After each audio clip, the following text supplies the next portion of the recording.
خوش اومدی به ولاگ مونیخ و طبیعت اطرافش. من حسین هستم. من نیکا. از کانال پرشین اکسپلوررز میخوایم توی این ولاگ بهتون نه تنها شهر پرهیجان و زنده مونیخ رو نشون بدیم، بلکه میخوایم بریم قشنگ بیرون شهر و جاهایی که خیلی ها وقتی میان مونیخ بهش سر نمیزنن و به شما نشون بدیم. این بار دو تا از دوستای خوبمونم که 11 سال مونیخ هستن با همون هستن و اینم که قصر زیبای خفته دیزنیه توی دنیای واقعی که حالا میریم و بیشتر باهاش آشنا میشیم. 1 2 3 یه قسمتی از این رودخونه یه دونه تنابه که اگه اون تنابو نگیری دوباره با امواج میری و اصلا ممکنه حتی بمیری. اومدیم تو همه دوره هم فارسی زبون. به این فعالیتی که الان اینجا میبینین میگن آیس باخ. اولین بار تو صف خیارشونم. سلامتی. قلبم رفت براشون. وای این واقعا یه قصریه که یه شاه ساخته و برای اقامت ساخته بوده توی دنیای واقعی. به نظر من که این ساختمون واقعا یکی از جالبترین ساختمونای گاتیکی است که تو زندگیم دیدم. اوه تا راه افتاد باد رو انداخت. من که تا الان مونیخ رو از برلین بیشتر دوست داشتم. اصلا شد یکی از شهرهای مورد علاقه من تو این سفر. بالاخره رسیدیم به شهر مونیخ و پایان این مسیر طاقت فرسا. میریم یکم استراحت کنیم توی هتلمون که یه 4 دقیقه ایستگاه آهنه. خب اینم از اوبرمون میریم سمت هتل. همین الان رسیدیم به هتلمون در مونیخ به نام گمبینو هتل. اینو ببین چه گوگله.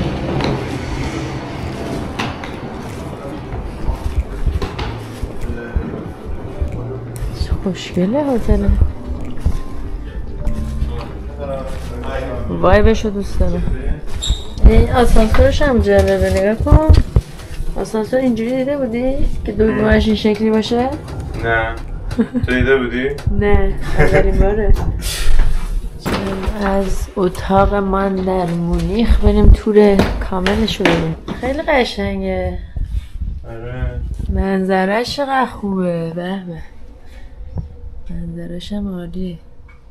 میگم 5 روز تو سوئیس هر شب تو یه هتل بودیم. اونم هتلای خیلی آره دیگه با قیمت‌های سوئیس همه چیزای در حد هاستل بودی. آره و بالاخره رسیدیم به مونیخ، یه هتل درست حسابی و قراره 3 شب اینجا یکم چیز کنیم دیگه. استراحت.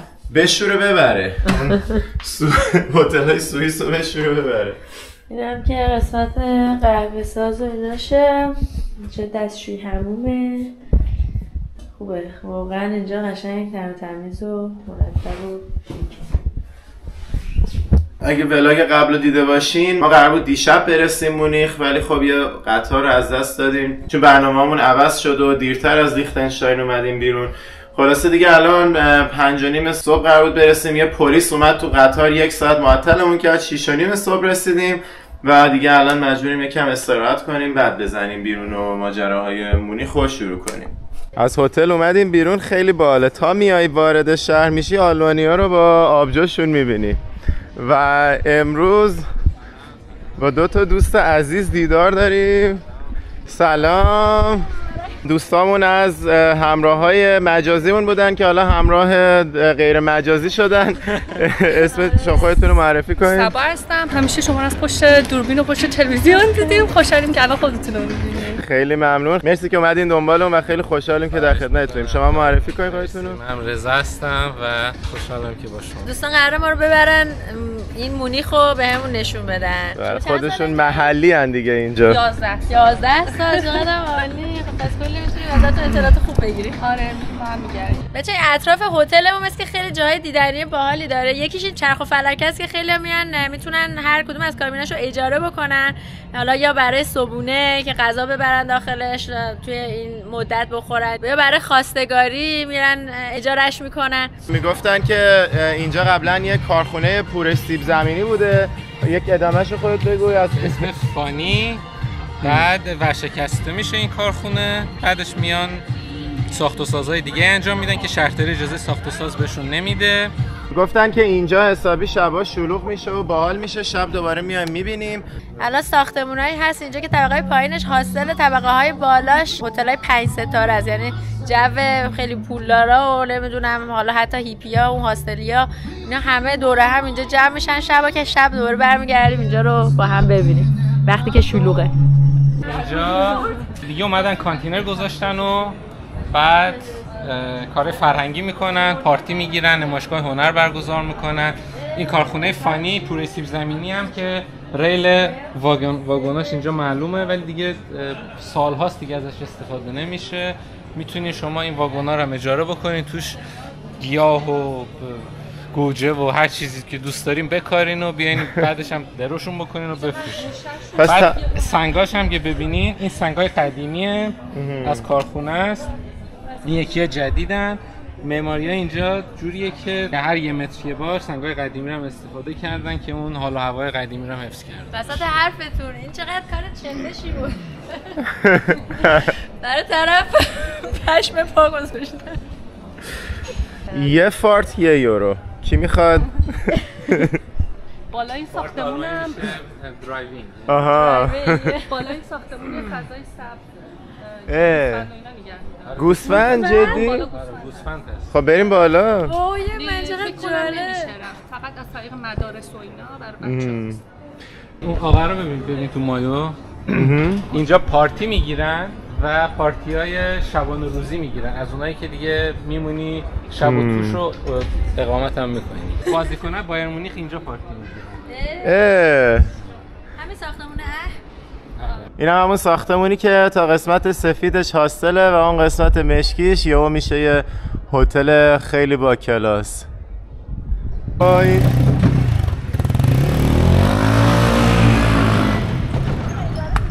این چی بود؟ بابا چه شهر جالبیه. خوابیشونه که از این ماشینا یه گروه میشن و همه دوستا از این ماشینا دارن میافتن تو جاده خیابون.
سبا جون این منطقه‌ای که الان اومدیم اسمش چیه؟ اینجا اودئونز پلاتس هستش. چی پلاس؟ اودئونز پلاتس. اودئونز پلاتس. خب که از اینجا وارد یه باغی میشیم و ساختمان‌های تاریخی هم اونجا میتونیم ببینیم. بعد به چی بیشتر از همه معروفه؟ به این ساختمونه؟ نه به اون سردری که اونجا میبینیم. آها سردرش. بعد خیلی از تظاهرات داخل مونیخ هم اونجا برگزار میشه. تظاهرات یه بخشی از تظاهرات زن زندگی آزادی هم اونجا برگزار میشه.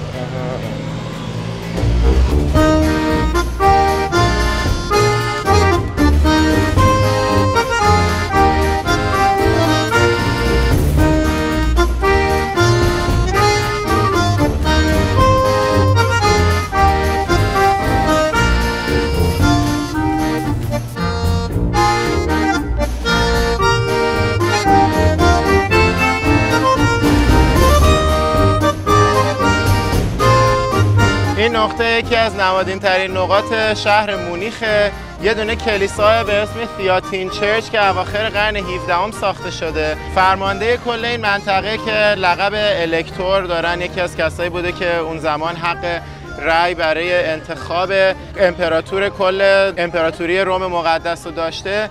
فرمانده باواریا بوده، این ناحیه رو کلا بهش میگن باواریا یا بایرن. این شخص و خانومش بچه دار نمی شدن تا اینکه بالاخره بچه دار میشن و برای شکرگزاری و اینا میان کلی پول میدن برای ساختن این کلیسا، یا حالتی که حالا که خدا به ما کمک کرده بیا ما هم در راه خدا یک کلیسا بسازیم. به سبک ایتالیایی میسازنش، استایل باروک ایتالیایی، و دلیلش این بوده که همسر همون الکتور یا فرمانده باواریا خودش اصالتا ایتالیایی بوده. 3 تا مجسمه نمادین هم بغلشه که بریم نزدیکتر راجع بهشون صحبت کنیم.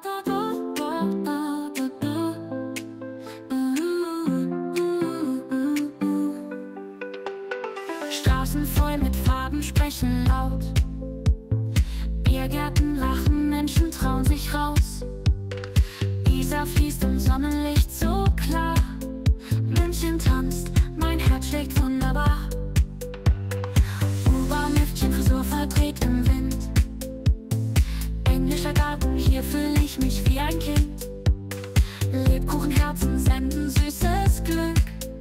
Münchner Freiheit drängt mich. ببینید چقدر جو میدون جالبه. کلی همک گذاشتن وسط همین میدون که مردم بیان تاپ بخورن و استراحت کنن از این گرمایی که بچه‌ها میگن 10 روز فقط ممکنه تو تابستون بگیرن استفاده کنن. و همچنین کلی جای مختلف مونیخ میگن اینجوری کتابخونه میذارن، کتاب همه رایگان که مردم بیان استفاده کنن، یا حتی اگه کتابی دارن بیان اهدا بکنن که بقیه بتونن استفاده کنن.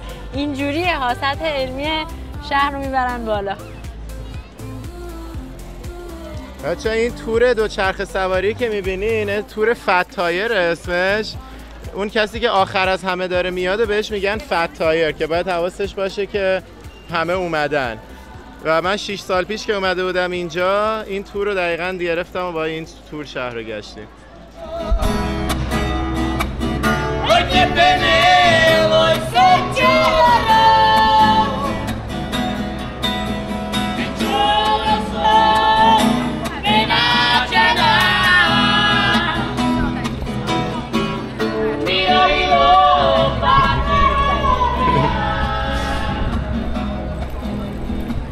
این مجسمه های نمادینی که بغل این کلیسا هست یه سری اسم عجیب غریب برای توضیحش لازمه که من از عهده‌اش بر نمیام. از سبا جون میخوام که توضیح بده. اینجا اسمش فردهنهاله هستش، به دستور کنیت لودویکس یک فون فریدریش فون گرتنر ساخته شده در سال 1841. خب یه بار دیگه اون کلمه رو بگو. فون فریدریش فون گرتنر، فون فریدریش فون گرتنر، فون فریدریش فون گرتنر. خب اگه تونستین 3 بار پشت سر هم این کلمه رو بگین جایزه دارین از طرف ما، ضبط کنین بفرستین. بگو الان میخوام جایزه رو بگین. رضا جون بگو. کنیگ لودویکس 1 فون فریدریش فون گرتنر. درست گفت؟ خوب گفت یا نه؟ من بهتر گفتم.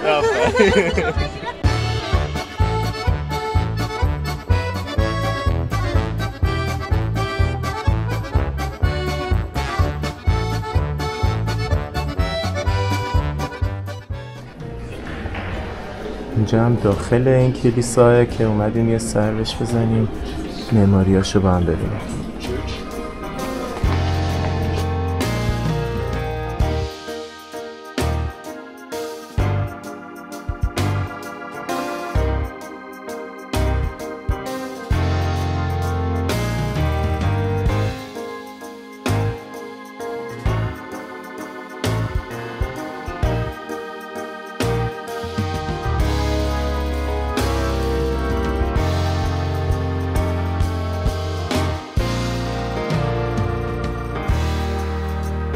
اینجایی که الان وارد شدیم توی همون میدون اسمش هست، چجوری اینو تلفظ میکنن؟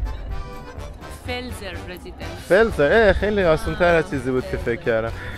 بعد اینجوری ببینید سبک جالبی داره، این دیواراش اومدن برای اینکه خوشگل‌تر بشه طرح ستون و اینا روش زدن به جای اینکه واقعا ستون بسازن.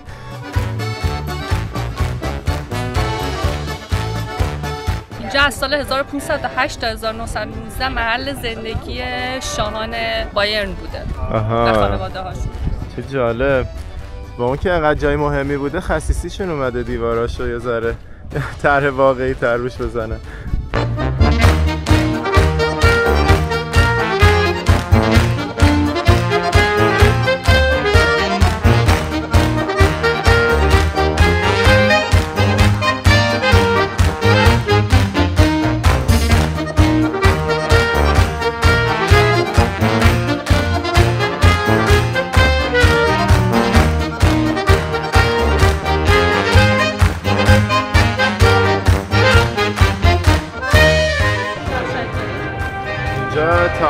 کوبیلسه.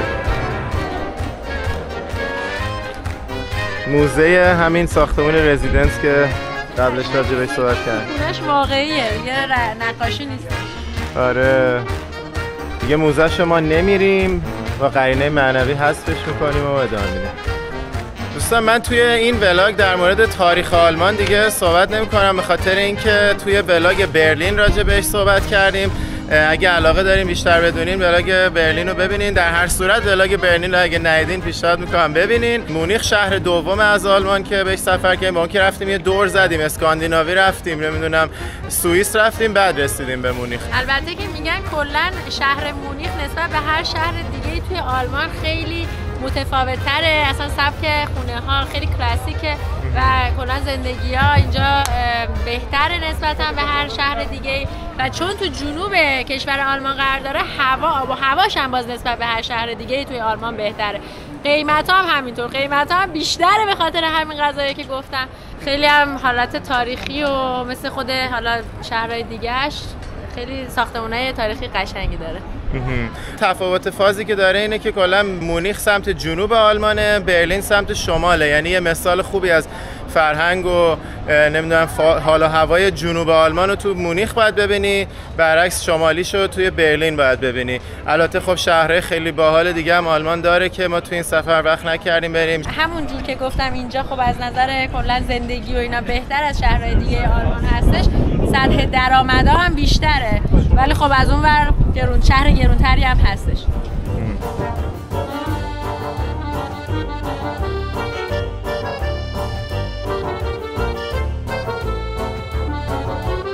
این ساختمان‌های اپرا تو هر شهری که میریم جز ساختمان‌های معروف و خوشگل اون شهرن.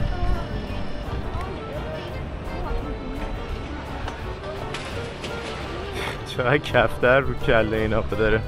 این مجسمه هم که میبینین شاه یا کینگ مکسیمیلین یک اواخر قرن 18 و اوایل قرن 19 شاه منطقه باواریا بوده.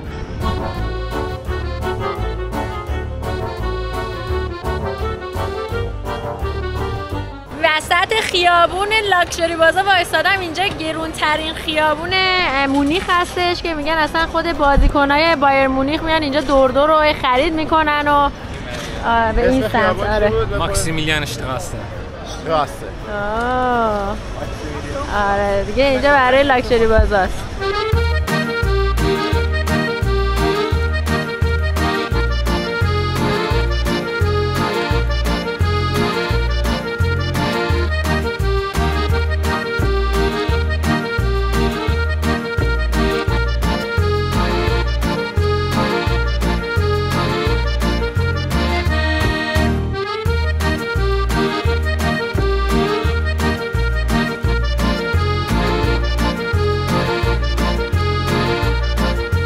ساختمون خوشگلی که پشت سر ما می‌بینین تاون هال جدیده، در واقع ساختمون شهرداریه و اون عروسکایی هم که داخلش هستش ساعت‌های 12 هر روز میان بیرون، یه چرخ میزنن میرقصن و دوباره میرن داخل. رقص باواریایی اجرا میکنن. باواریایی. حالا این ساختمون یه محشری که می‌بینین این اواخر قرن 19 ساخته شده. می‌بینین به سبک نیوگاتیکه، یعنی این سبک نوک‌تیز این مدلی که تو اروپا زیاد بوده تو قرون وسطا و اینا.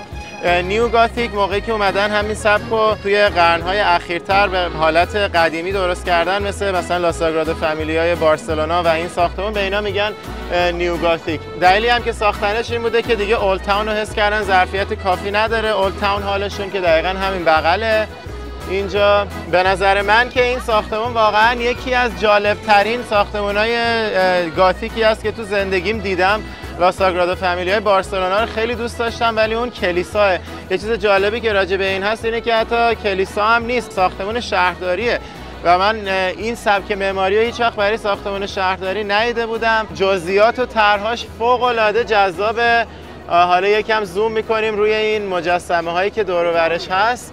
اونم همون عروسک‌های اون بالا که نیکا توضیح داد و همه میان رقص باواریایی میرن. راستی کل این میدونی که الان توشیم از قرن 12 همینجوری یه میدون مهم بوده توی این منطقه، ولی بعد دیگه هی اومدن دور و برش سیتی هال قدیم رو ساختن، بعد اومدن سیتی هال جدید رو ساختن. هی در طول قرن‌ها به این میدون اضافه شده تا اینکه رسیده به این حالتی که امروز می‌بینیم. اسم میدون هم هستش ماریان پلاتس. به من که انقدر لذت بردم از این میدون گفتم یه چند دقیقه فقط باید بشینیم اینجا یه آبجویی بزنیم فقط اینو تماشا کنیم. تا الان داشتیم تحقیق می‌کردیم ببینیم داستانش چیه، حالا وقتشه که بشینیم لذت ببریم ازش. های خیلی باحال سبک لباس پوشششون توی این رستورانه. من میبرمت توی سبک قدیم.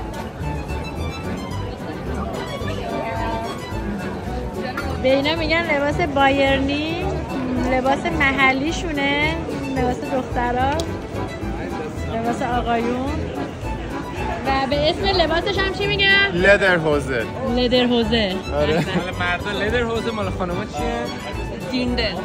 تیندر؟ دینده.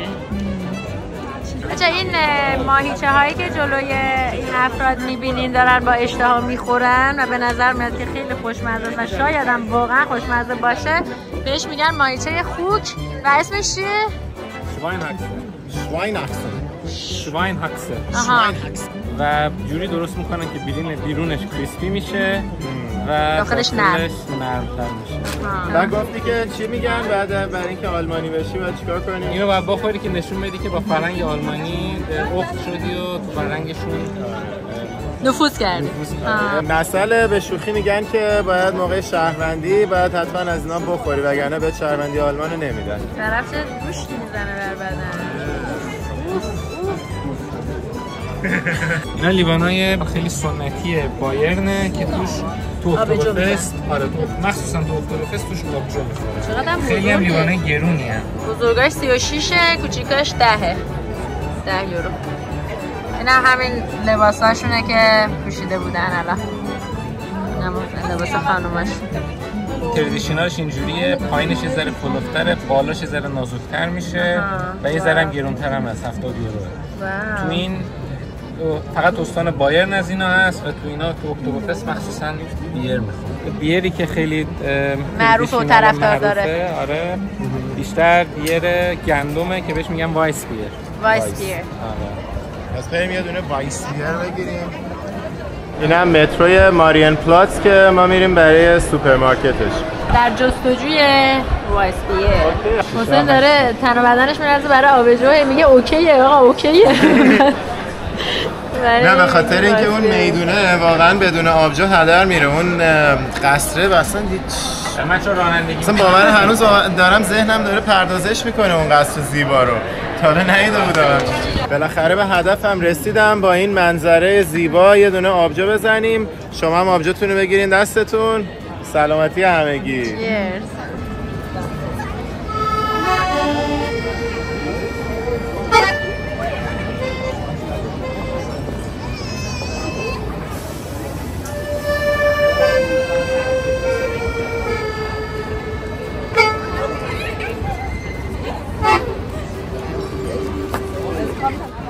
کلیسای دیگه.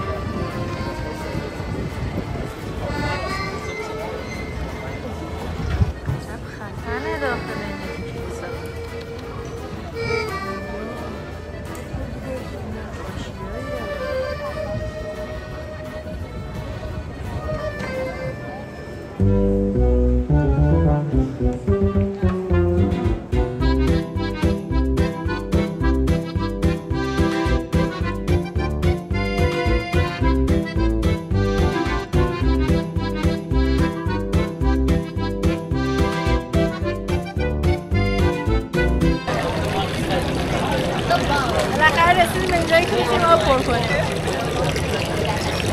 این بازار هم خیلی معروف هستش توی مونیخ، ویکتوریان مارکت هست اسمش که غذای سنتی و اینجا میتونید پیدا کنید.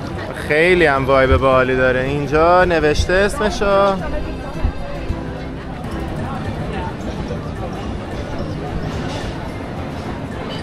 ویکتوریان مارکت.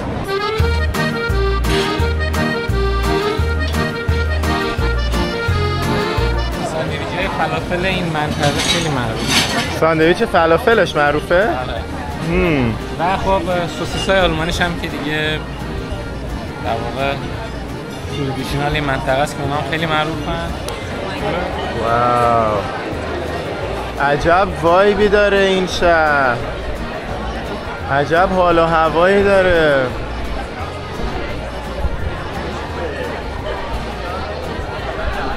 من که تا الان مونیخو از برلین بیشتر دوست داشتم، اصلا شد یکی از شهرهای مورد علاقه من تو این سفر. خیلی باحاله.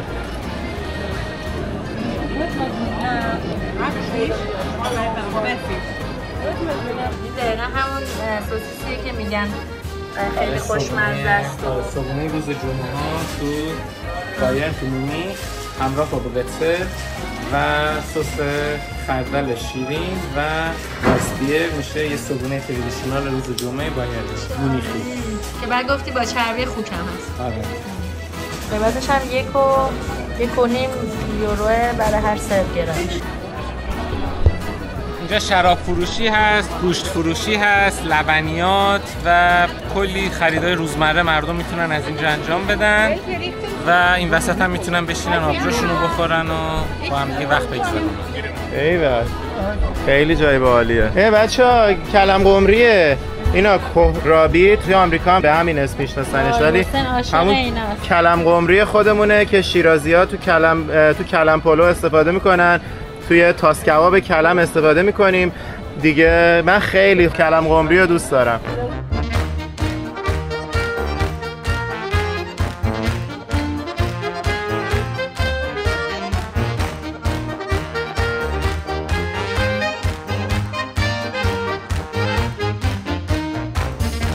این مایبام هستش برای روز کارگر، همیشه اینا رو برپا میکنن دیگه. بعد الان این روش نوشته سال 2022،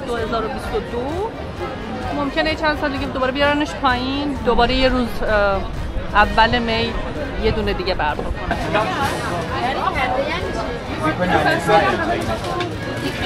ببینین اینجا ما وایسادیم تو صف، نگاه چقدر هم صف داره.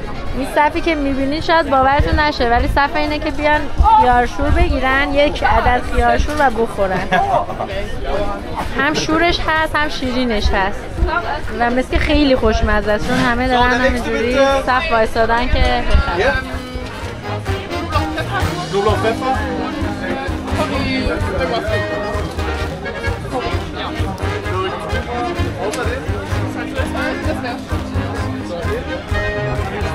اولین بار تو صف خیارشورم.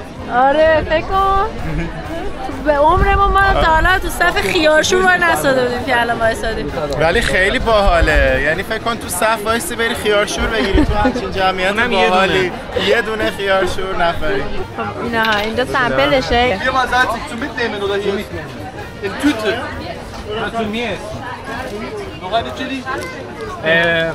چقدر خوشمزه است. آقا نخور. سلامتی. چند بود نفری؟ 2 و 8 4 تا شد. آها هر 4 تاش 2.8 یورو. Yes. یه دونه از اون سکه‌ها یه گیفته، گفت گیفته. گیفت. Thank you. تراب ترشه. اینجا هم تست انواع خردله که بچه‌ها ما حمله کردیم. بریم بزنیم رو خیارشورامون. این نون میزنی امتحان میکنیم و اگه خواستی میخوایی. من که رفتش روی خیارشور.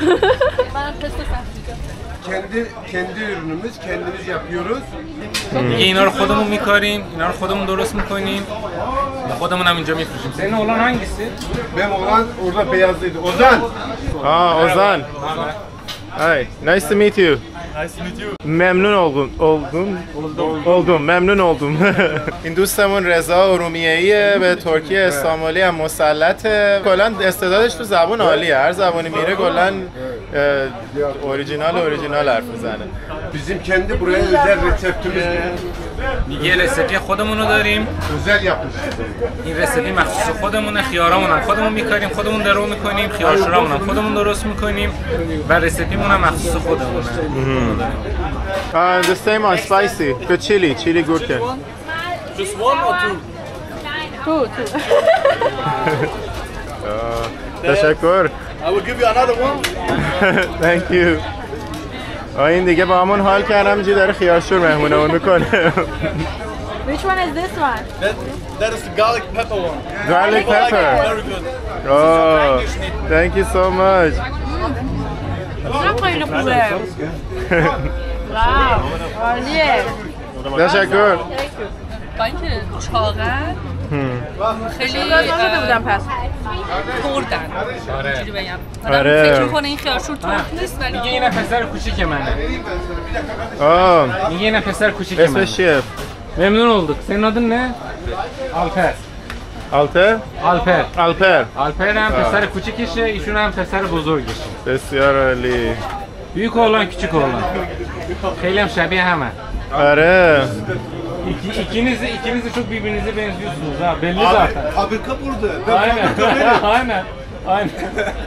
Bana benzemeler lazım. Aynen. Soğan var. میگه سیر هست، پیاز هست. Suyun içine koyuyorsun. میگه داخل آب میذاری. 5 dakika bekliyorsun. 5 دقیقه صبر میکنی. Ama hafiften sıcak su olsun. میگه آب گرم باشه. آب بویلینگ واتر نباشه، گرم باشه. Karıştır. میگه قاطی بکن.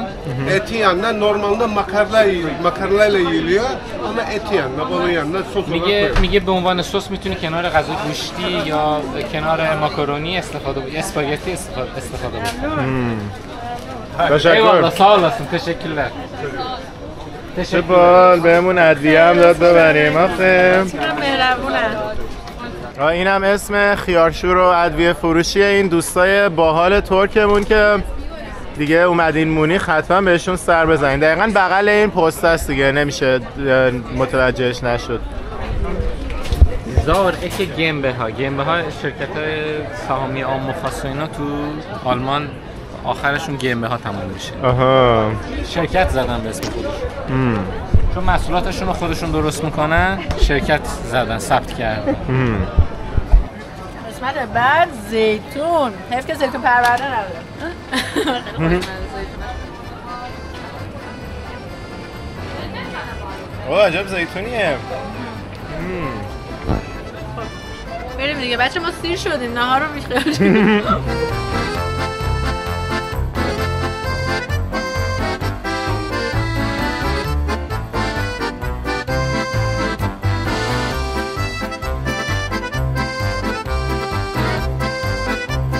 اینجا قسمت بافت قدیمی شهر رو میبینیم. یه ذره اینجا هم مغازه رسمی بایرن مونیخه. FC بایرن استور. بریم داخلش.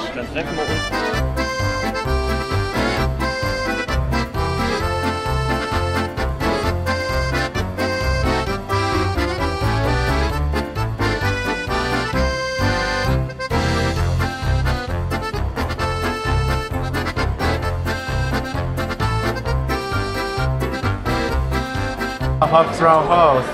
اینجا محل آبجوخوری و غذاخوری خیلی سنتی مونیخیه. یه سالن بزرگه که توش آبجو میگیری، غذا میگیری.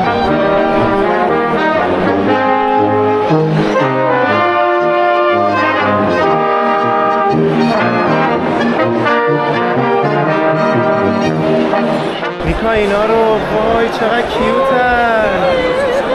همون لیوان بیرشون هم ببینید که بیرون قلبم رفت براشون. وای وای وای چقدر جذابه. این میاد اونو میگیره توی رستوران رزه، هر کی بخواد بتونه بخره.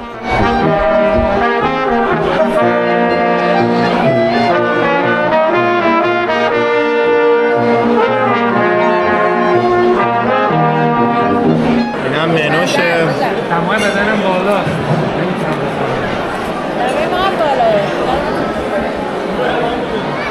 این شوایناکسش خیلی معروفه، همون ماهیچه خوک است که قبلا راجعش صحبت کردیم. دوستان اینجا شاهد یکی از اصیل ترین تجربه های آبجوخوریمونه، محلی ترین تجربه ها، اصل تجربه آلمانی تو مونیخ.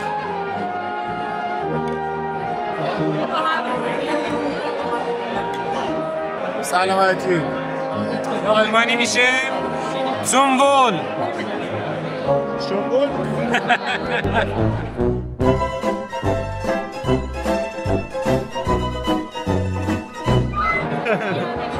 زنبول. شنبول. زنبول. شنبول.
این ماشینای آبجوخوری. هلو.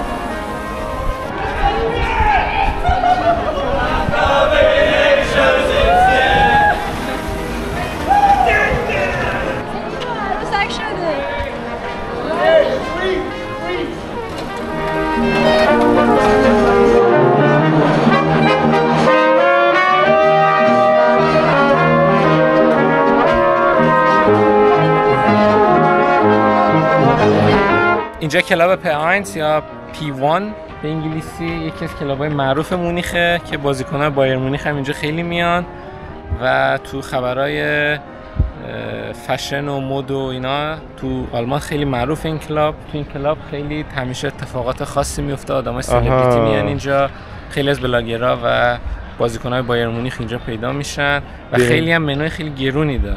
چنده؟ مثلا یه دونه شامپاین بخوای باز بکنی شاید 900 یورو 1000 یورو فقط پول یه شیشه‌شه. عجب.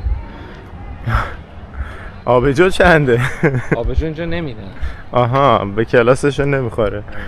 به این فعالیتی که الان اینجا میبینین میگن آیس باخ، که میپرن توی آب خنک و با اون امواج میرن. البته که این کار اینجا کاملا ممنوعه به خاطر اینکه نگاه کنین خیلی خطرناکه. آره، جریان آب چون خیلی زیاده ممکنه که مردم حتی جونشون از دست بدن تو این امواج. یه قسمتی از این رودخونه یه دونه میله است یا یه طنابه که اگه اون طنابو نگیری دوباره با امواج میری و اصلا ممکنه حتی بمیری.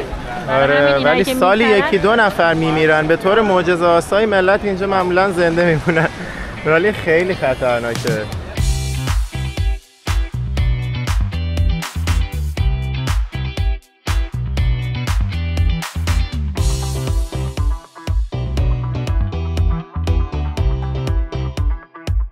حالا من و نیکا هم داریم آماده میشیم بریم بپریم توی همین آب. بچه‌ها نمیان تو آب، وسایلمون میذاریم پیش بچه‌ها و میریم توی آب. وسایل شما رو میاریم اون بالا. دم شما گرم.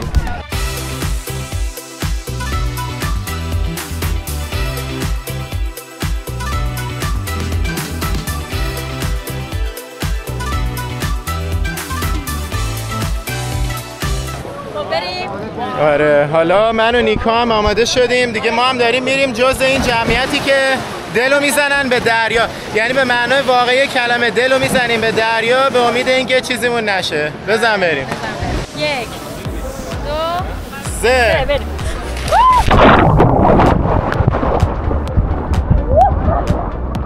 چقدر توده، چقدر یخه. شیت، آب داره میبرتمون قشنگ. اصلا نمیتونیم وایسی، پامون رو زمین ها، ولی فقط میتونیم بدویم یا لیز بخوریم. من میدونم یخه خیلی یخه، واسه هم بهش میگن آیس فلان.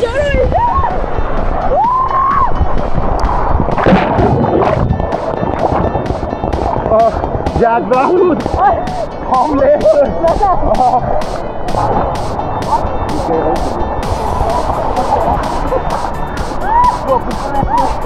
آقا شما اسم چیه؟ فرید. آقا فرید ما رو عذاب آورد بیرون، بعد دوستاشون شما اسم چیه؟ جاوید. همه اهل افغانستان. کجا افغانستان؟ بدخشان افغانستان. بسیار عالی. خیلی خوش رفتیم. ما ایرانی هستیم، من از شیراز، نیکا از تهران. من مادرم از ایرانه. ادامه میدیم شما؟ ادامه میدیم ها؟ بریم با هم بریم.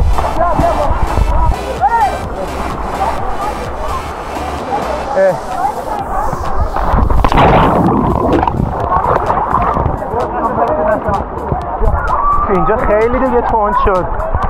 وقت اومدیم تو آب، همه دوره هم پارتی زبون.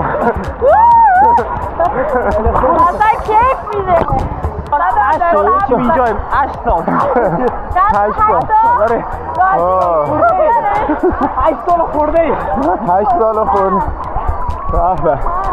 ما دوستامون اینجا 11 سال اینجا زندگی. وسط آب داریم گپ میزنیم. آره خیلی باحاله واقعا. جنگی بود رو. اونا برای جون بعد بپریم. ولی باحال بود. البته یه سری رفتن اونجا اون تنابه بود بعد سر را میگرفتیمش که نریم. اینایی که میرن چی میشه؟ الو میرم خطرناکه؟ پس چی میشه؟ بلند باشه از یه راه بلند باشه.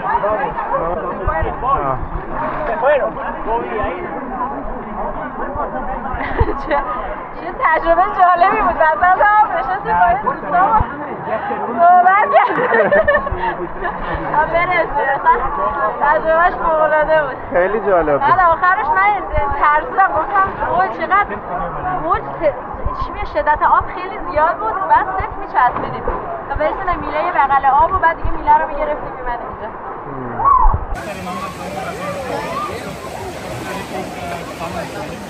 خب حسین و نیکا چجور تجربه‌ای بود؟ خیلی جالب بود. بعد با دوستان افغانمون توی راه داشتیم صحبت می‌کردیم. یه 7-8 نفر بودن داشتیم حرف می‌زدیم با هم. خیلی چسبید. خیلی باحال شد. فقط ببین من خیلی دارم می‌بینم همینجوری رد میشن میرن. اون بعدش چی میشه؟ خیلی خطرناکه. خیلی سخت‌تره اون بعد. خب دیگه ما به هر حال زنده موندیم. خیلی جالب بود. هیجانش خیلی خوب بود. خب اینجا اسم این پارک چیه بچه‌ها؟ انگلیش گارتن.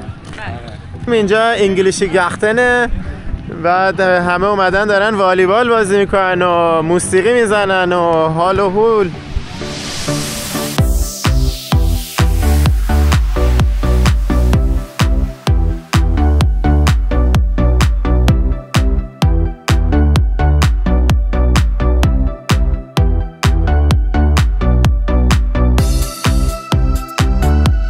اینا دارن گل کوچیک بازی میکنن با دروازه به شکل 2 تا دمپایی.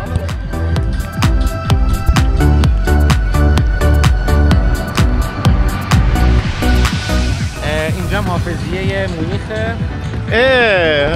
چیه اون؟ حافظیه محمد رضا شاه وقتی که مونیخ رو زیارت کرد در سال 1972 اونو بهشون هدیه داد. واقعی.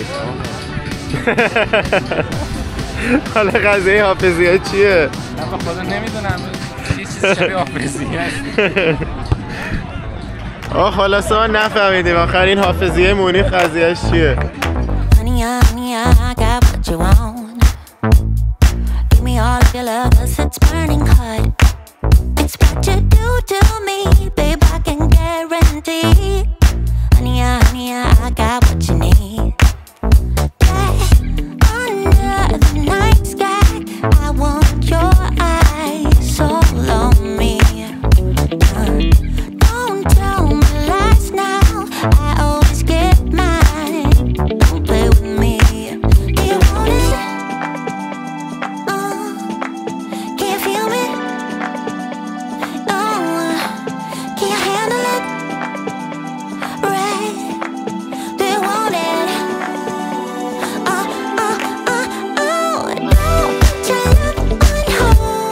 این قسمت از آب آرومه، یه طرف دیگه رودخونه است. بعد اینجا دیگه هر کسی میتونه بیاد با آرامش بیشتری روی آب وایسه، حالا با جریان کمتری هم روبرو باشه.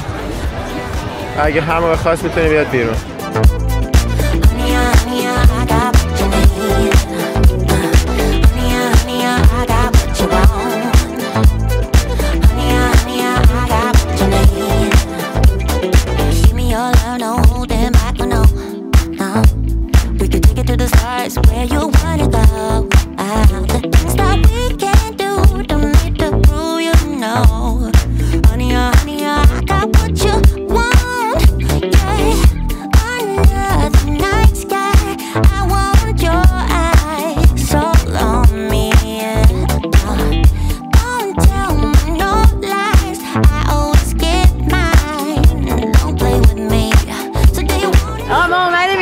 نوشیدنی بگیریم قشنگ خنک شیم. این 2 تا نوشیدنی که اینجا میبینید یکیش هوگوه این و اسم یکی چی بود؟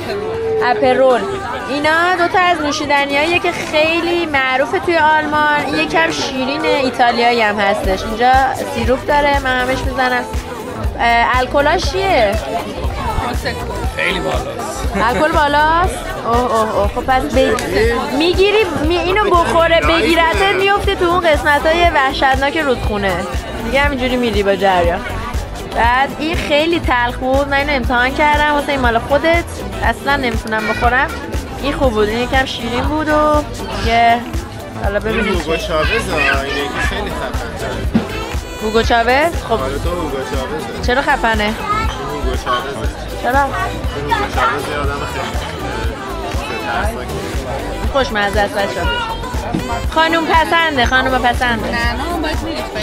شما هم گفتی خودت اینو هوگو رو بیشتر دوست داری.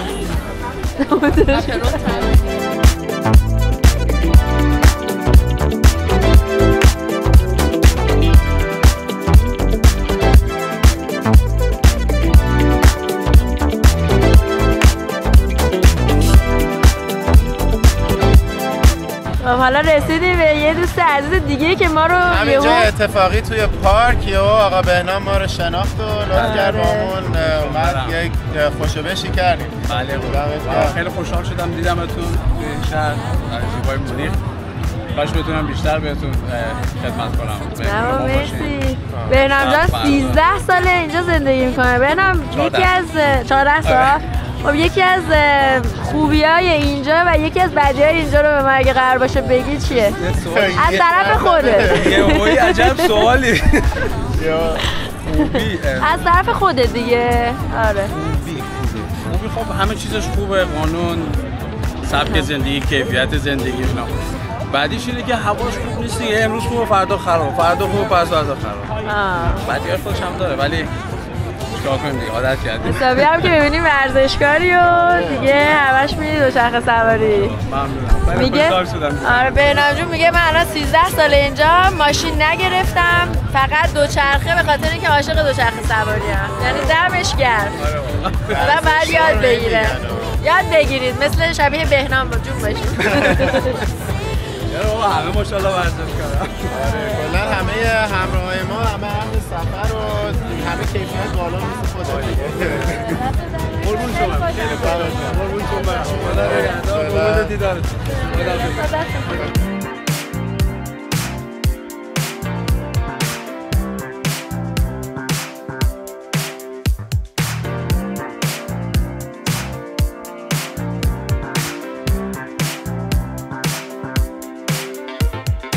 خیلی حال هوای باحالی داره این پارک. واقعا جذابه. قشنگ همه دارن از زمان خودشون لذت میبرن دیگه. خیلی خوبه.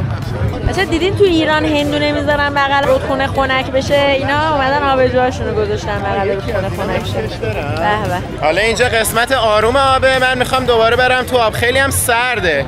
بچه شما چیکار میکنین نمیاین تو آب؟ نه دیگه من تازه خوش شدم. من گفتم اگه نرم دوباره تو این آب به دلم میمونه. اینجا به نظرم یکی از باحال‌ترین جاهاست که آدم آب تنی کنه.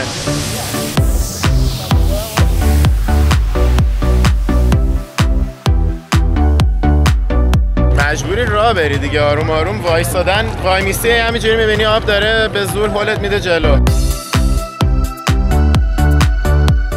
This nice guys from Munich here gave me a beer.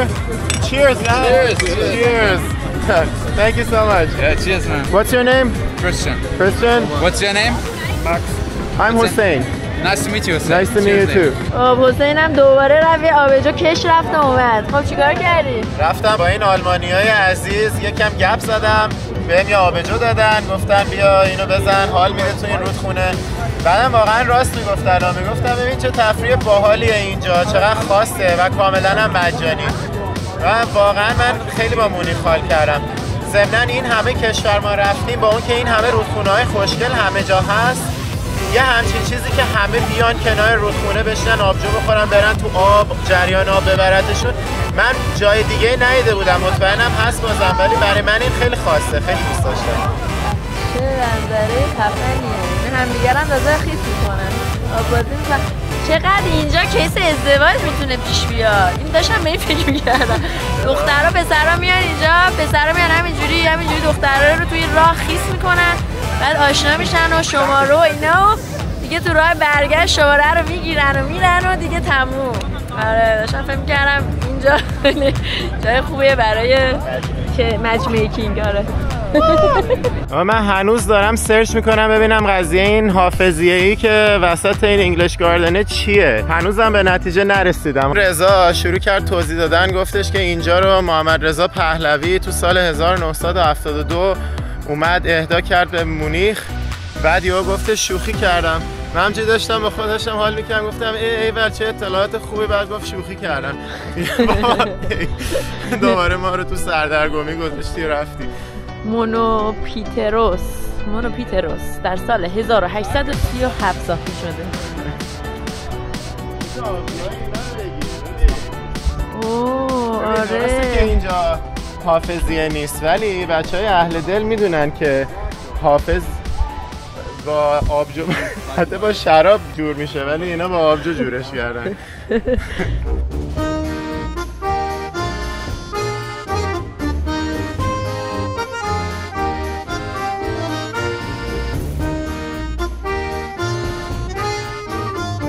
دیگه با دوستامون خدافظی کردیم، قرار شد فردا باشون بریم سمت یه قلعه خیلی خفن و دیگه الان اومدیم سمت یه دونه بیر گاردن که خودشون بهش میگن بیر رو نمیدونم چی میگن، ولی به گاردن میگن گختن. آره. حالا اینجا یکی دیگه از نقاط نمادین مونیخه که خیلی معروفه و یه دونه تمپل چینی داره. آره معبد چینی. اینجا 7-8 دقیقه با همون انگلیش گاردن که بالاش حافظیه‌ای که دیدیم بود فاصله داشت. اومدیم پیاده اینجا و اینجا با یکی دیگه از همراهان پیجمون دیدار میکنیم و آشنا میشیم. چیرز. Cheers.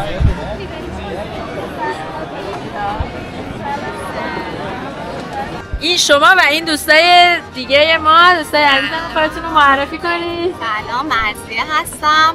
7 ماه مونیخ اومدم، دوست داشتم بچه‌ها رو ببینم. اومدیم و یه در واقع آشنایی خیلی خوبی شد. مرسی ازت. سلام، اکرم هستم. من 2 ساله که مونیخ زندگی میکنم. طراح پوسترم و به شدت هم ماجراجو هستم. چی هستی گفتی؟ ماجراجو. قبلش طراح پوستر. طراح پوستر. به شدت هم ماجراجو. دقیقاً. بعد به خاطر همین وقتی که مرضیه جون گفت شما دارین تشریف میارین، گفتم سریع آماده شم و برم شما رو ببینم و از این انرژی قشنگتون استقبال کنم. مرسی از لطفتون، باعث افتخارمونه میبینیمتون. قربونتون. تو چی می‌خونی اینجا؟ دیجیتال مدیا. دیجیتال مدیا. کلاً اینجا چجوریه؟ از نظر درسی چجوری اومدی؟ ویزای تحصیلی گرفتم و راحته؟ آره خیلی به نسبت جاهای دیگه فکر میکنم حالا اروپا و به خصوص آلمان برای ویزای تحصیلی خیلی خیلی عالی. شهر گرونیه، اینم بگم. آره. شما هم اینجا درس میخونی؟ بله، من تازه فارغ التحصیل شدم. شما هم ویزای دانشجو گرفتی؟ من رشته من دیزاین منیجمنت بود. دیزاین منیجمنت. بعد شهر گرونیه ولی شهر خیلی زیباییه، خیلی خوشگله، خیلی قشنگه. واقعا های آلپی که اینجا هست باید استفاده کنه کسایی که میاد اینجا. طبیعتش برای اسکی؟ دقیقاً اسکی و هایکینگ و یعنی میری هایکینگ و بعد میتونی شنا کنی، میتونی از حالا لندسکیپش لذت ببری یا اینا. به نظر من خیلی عالی. ما هم که خیلی حال کردیم با مونیخ. تو دانشگاه باید تو آلمانی صحبت کنی، درسته؟ یا آلمانی درس بخونی؟ کورس آلمانی هست یا انگلیسی هست؟ کورس من انگلیسیه. آره دانشگاه انگلیسی زبان داره، ولی آخرش برای زندگی اینجا باید آلمانی یاد بگیری. 100%. آره من سخته ولی خب اینطور سخت‌ترین زبان دنیاست. روزمره هیچ چیزی نشد نداره ولی سخت‌ترین زبان دنیاست. دقیقاً. و باید هدف داشته باشه دیگه، برای اینکه شهر رو انتخاب کردی، کشور رو انتخاب کردی، سختیاش هم هست. بعد انتخاب. آره دیگه همه فکر میکنن خب دیگه مهاجرت میکنیم میریم از شر این استرس‌ها و زندگی و آلودگی هوای ایران راحت میشیم، ولی واقعیت اینه که خیلی اتفاقا کار داره، یعنی چالشش رو به جون بخری و بتونی زندگی کنی. مخصوصا کسایی که مثل ما با زبان انگلیسی وارد میشن، یعنی به این کشور سختیشون 2 برابره به نظر من، به خاطر اینکه ما با زبان انگلیسی وارد میشیم، بعد که فارغ التحصیل میشیم باید زبان آلمانی یاد بگیریم و سختی دوباره تازه شروع میشه. آره زبان شما که خیلی خدا بهتون رحم کنه. امیدوارم که خیلی راحت از پسش بر بیاین هر روز. یه چیز جالب دیگه هم این بود که بچه‌ها گفتن اصلا اینجا مثل که بزرگترین فضای سبز مونیخه و اینجا دقیقا همین پارکی که ما اومدیم هم دوباره دقیقا نزدیک همون حافظیه‌ایه که تو راه دیدیم با اون رودخونه و اینا همه توی یه مکانه، تو همون انگلیش گاردنه. در مورد فرهنگ آبجوخوری توی آلمان و حالا ما داریم توی مونیخ صحبت میکنیم. یه سری لیوانا دارن که برای هر کدوم از انواع آبجو لیوانش متفاوته. مثلا اگر بخوایم هلس بخوریم یه لیوان دسته داره و 2 تا سایز داره با نیم لیتری و 1 لیتری. اگه بخوایم وایس بیر بخوریم لیوانش متفاوته، یه انحنایی پایینش داره.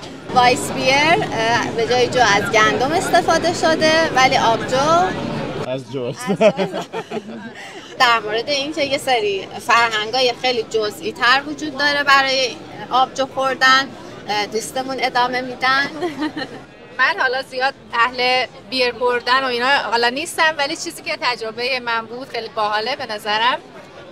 توی بعضی از شهرهای یعنی بایرن میان یک نوشابه حالا آلمانی که اسمش اشپتزی هست رو به بیر اضافه میکنن ولی توی مونیخ اینو اصلا اضافه نمیکنن و خیلی بدشون میاد. یعنی میگن که نه این برای مثلا مونیخ نیست، برای شهرهای دیگه آلمانه. که توی نورنبرگ من اینو دیدم و برام خیلی جالب بود، اضافه کردم و خیلی خوشمزه بود. اصلا این نوشابه یعنی شبیه کوکاست، کوکاکولاست، اشپتزی. اسم خود آره اشپتزیه. ترکیبش میشه اشپتزی. نه اشپتزی به اضافه این بیر خیلی ترکیب خوشمزه‌ایه، یعنی هم الکل داره هم کوکا داره انگار. خیلی خوشمزه است. جالب. بعد مال خود آلمانه؟ آره این دوتا که حالا مال بعد میتونیم اینجا هم پیدا کنیم همینجا. نه خودت باید بگیری، خودت باید اضافه کنی. خودت باید اضافه کنی. آره این خیلی باحاله. لیموناد میریزن خودش آبجوش تو شیشه میفروشن چی؟ تو برلین من اومدم یه آبجو بگیرم گفتش فقط همینو داریم. بعد دیدم ترکیب لیموناد بود با آبجو، فقط 2% الکل داشت. رفت تو پاچمون. این چیزی بود که من خوردم. یه مدل دیگه به اسم ردلر هست که نصف لیموناده و نصف هم آبجو. هم مدل آمادهش هست و همین که میتونیم خودمون ترکیب کنیم. من که اصلا پیشنهادش نمی‌کنم. یه بار گرفتیم رفت تو پاچمون، همون قیمت آبجو میفروشنش ولی 2% الکل داره. آره حسین ردلر رو اصلا ردلر رو تایید نمی‌کنم. حسین به خاطر اینکه الکل بالا میخوره. الکل بالا چی؟ آبجو خودش 5% داره، کجاش بالا. جالبه اینجا یه دونه شبیه مثلا پاگوداهای چینیه، معبدای چینیه. چراغش هم روشن شد. و قضیهش اینه که تو قرن 18 اینجا کلاً یه جوی افتاده بوده یه مدت که خیلی دوست داشتن بیان معماری‌های دوردست رو وارد کنن توی آلمان و ترکیب کنن. و همون موقع ایده این که مثلا بیان یه معبد چینی رو اینجا بسازن تو فکرشون میفته، به خصوص به خاطر اینکه این پارک حالت مثلا مدیتیشن و ریلکس کردن و اینا داشته. کلا فرهنگ چینی رو با مدیتیشن و ریلکس کردن نسبت میدادن و به خاطر همین گفتن که بیان از همون معبدای چینی الهام بگیریم و یه چیزی شبیهش اینجا بسازیم. و جالبه که اونطور که من خوندم فقط از بیرون نگاه کنی ظاهرش خیلی شبیه معبد چینیه ولی نزدیک بشی و جزئیاتش رو نگاه کنی بیشتر استایل باواریان داره، یعنی بیشتر معماری آلمانی داره جزئیاتش ولی کلیاتش کاملا چینیه. ببینید چقدر جو جالبی داره. از اون قسمت من اومدم اینجا کلی غرفه‌های مختلف داره که میشه اومد غذا گرفت و با آبجو انواع اقسام آبجو هم داره و بعد دیگه آبجو رو میگیریم. یه مردم میان اینجا غذاهاشون رو انتخاب میکنن، انواع اقسام غذاهای مختلف هم داره. عجب جذابه. به اختاپوس و همه چی. اینجا قسمت سالادا و هندونه و میوه و اصلا عشق میکنن اینجا. همه اینا توی انگلیش گاردن، همین جایی که ما نشسته بودیم. این قسمت هم قسمت سالاد باره. اینو برای دوستان عزیزی که سالم خورن دارم میگیرم. ببینید به این آبجوهای بزرگ 1 لیتری میگن مست. نگاه کن اینجا انحصاری این آبجو بزرگا رو میفروشه توی یکی غرفه. از این بشکه گنده داره این آبجوها رو میریزه. طرفم قوله ها، یعنی الان اگه دوست نداشته باشه من فیلم بگیرم با یه هول منو پرت کرده تو اون بره باب. ردلر مساره از همون آبلیمو آبجو ترکیبی هم داره بس تو همین بشکاه یه لیتریش. این طرف بدون الکلشه که به درد نمیخوره.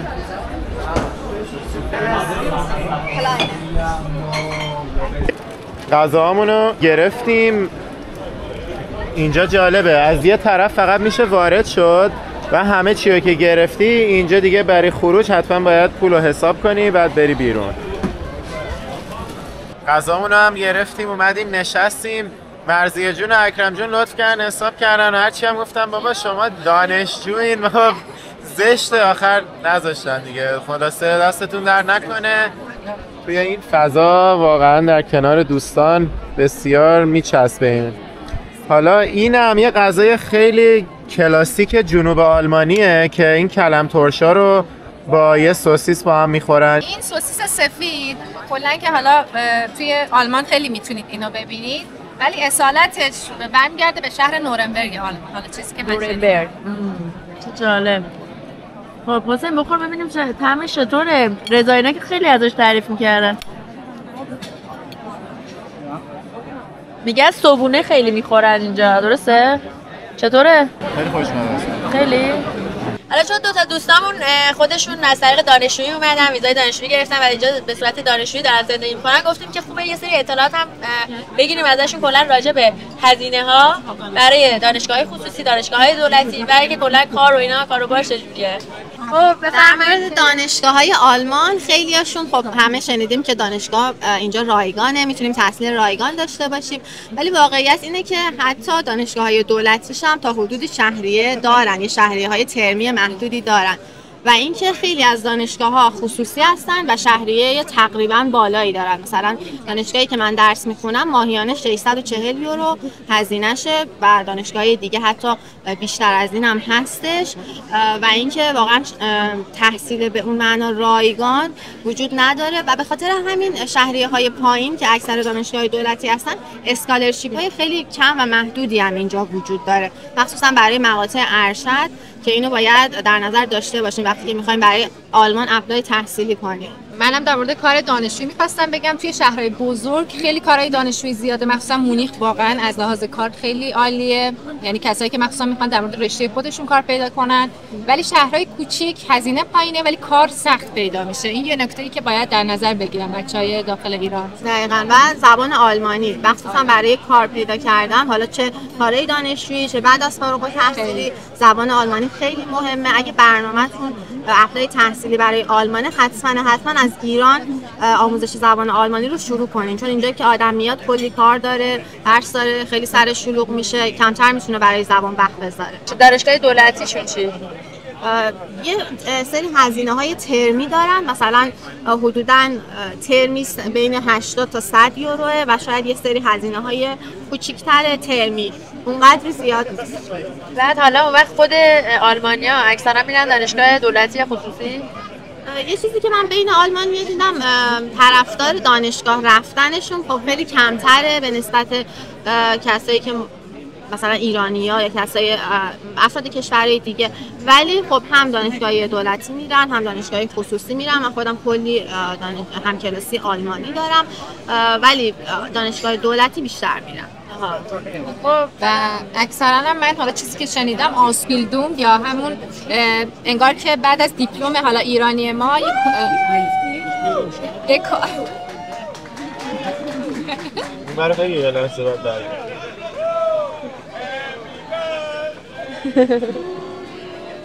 ازت تولد شد. Happy birthday dear someone. Dear someone. Happy birthday to you. اصلا براش مهم نیست، فقط دارم میگم.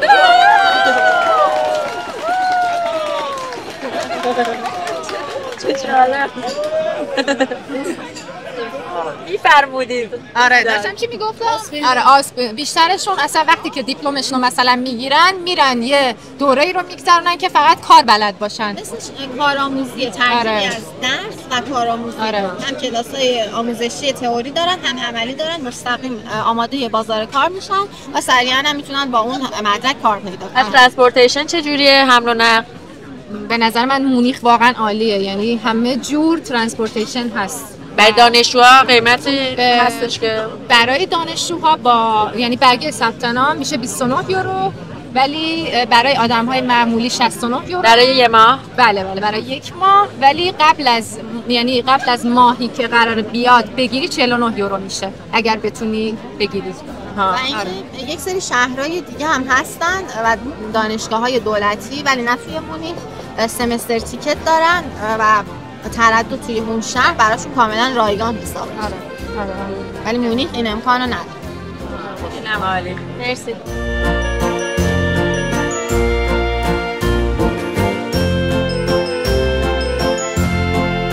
با بچه‌ها خدافظی کردیم، برگشتیم هتل یه لباس عوض کنیم برگردیم بیرون برای دیدن زندگی شب.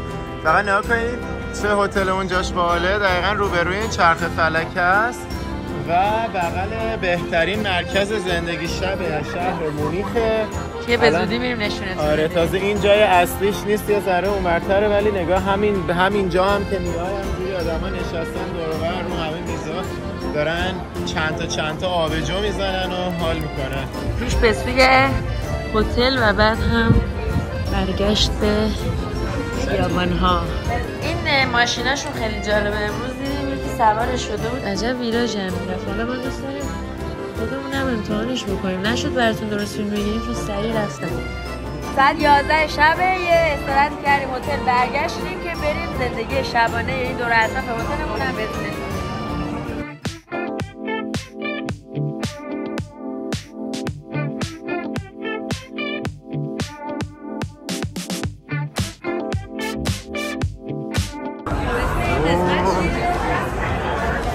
اینا اسمش هست ورکس ویرتل.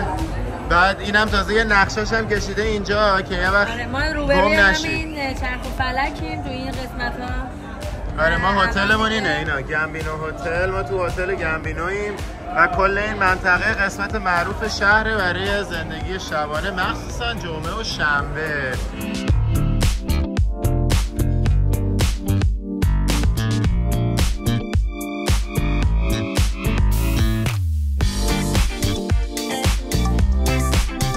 اینجا همون جایی که صبح داشتن توضیح میدادن قبلا یه دونه کارخونه بوده که کلا تعطیل شده رفته، بعد هنوز بازمانده هاش اینجا میشه دید و معروف شده برای زندگی شب. این همونجاست. گفتم که بیایتون باشه کجا بودیم. صبح یه سر رد شدیم، حالا شب برگشتیم.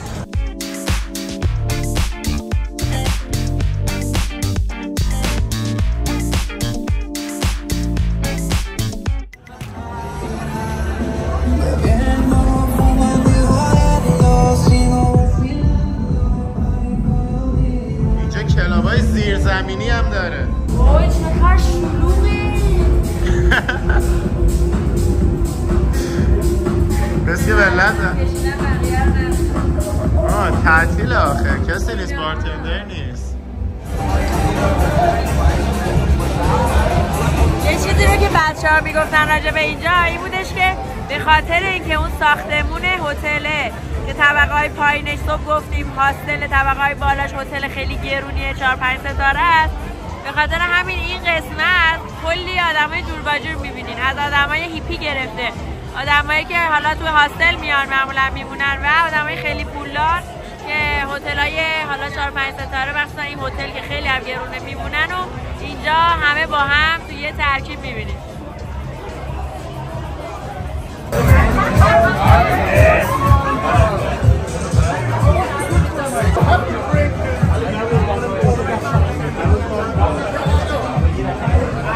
جمعه باحاله، ملت اصلا رو زمین رو نشستن. تازه الان زوده، تازه ساعت 11 فکر کنم هرچی دیرتر بشه اینجا شلوغ‌تر هم بشه. آره تازه شنبه شب ساعت 1 و 2 باید بیا اینجا رو ببینیم.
یعنی ما شانسی این هتل رو اینجا گرفتیم، اصلا راجع به این نمیدونستیم، ولی فکر کنم اکثر آدمایی که میان تو این هتل میمونن واسه همین قسمت از شهره. اینو من دیدم موقعی که داشتیم خارج میشدیم، قشنگ کپ کردم این چیه دیگه. برمیگردیم که آماده شیم واسه یک روز دیگر در مونیخ.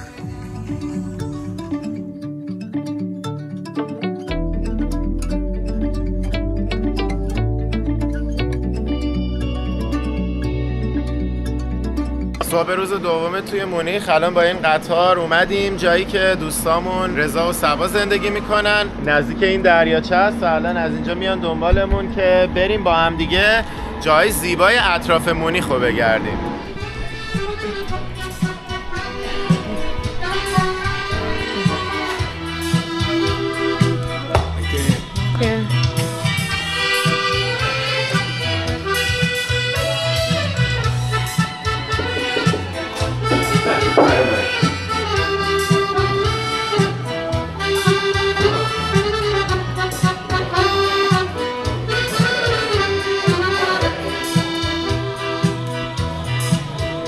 بچه ها اومدن دنبالمون. سلام چطوری؟ صبح خیر. کجا داری میبریمون؟ داریم میریم جنوب بایرن، دریاچه بایرن رو ببینیم، بعدش هم میریم قلعه رویایی که گفتیم میریم اونجا رو ببینیم. به به بزن بریم. داریم از شهر شتانبرگ عبور میکنیم که همین بغل مونیخ و محله بچه ها هم هست. میگن یه دریاچه لیک تاونه که گفتی چی؟ خیلی محبوبه بین خود آلمانیا، خیلی محبوبه و چون نزدیک مونیخ هم هست و شهر کوچیکیه، لیک تاونه و خود آلمانیا خیلی میان اینجا برای سپروندن دوران آخر هفته و تعطیلات و اینا. یعنی این خونه هلوش 10 میلیونه قیمتش. اومدیم اینجا خونه های بغل دریاچه رو داریم میبینیم.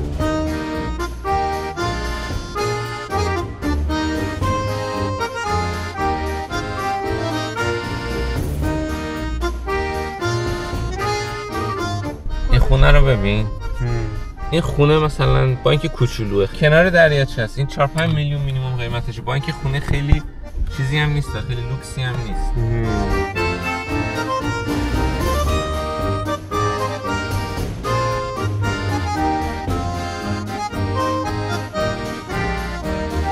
این همون شهر اشتنبرگه که ایستگاهش پیاده شدیم و محله بچه هاست در واقع. کلی دریاچه خیلی کوچولو تو جنوب بایرن هست.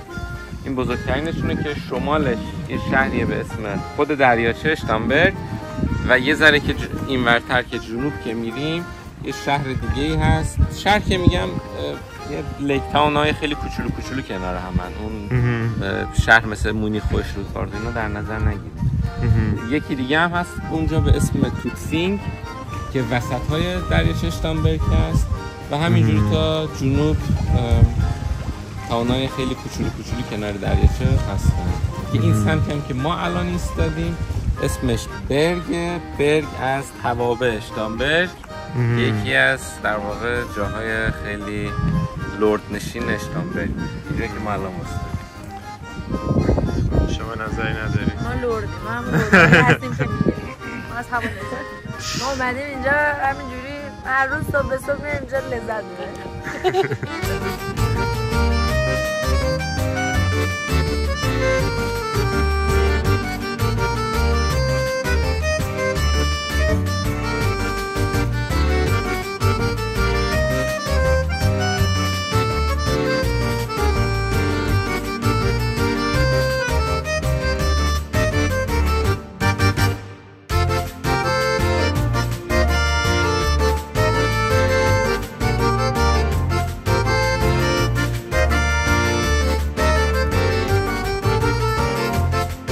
اومدیم اینجا دریاچه کوخلزه وایسادیم کنار کوههای آلپ آلمان. توی سوئیس حسابی کوههای آلپ سوئیس رو دیدیم، حالا وقتشه که یکم هم آلمانیشو ببینیم.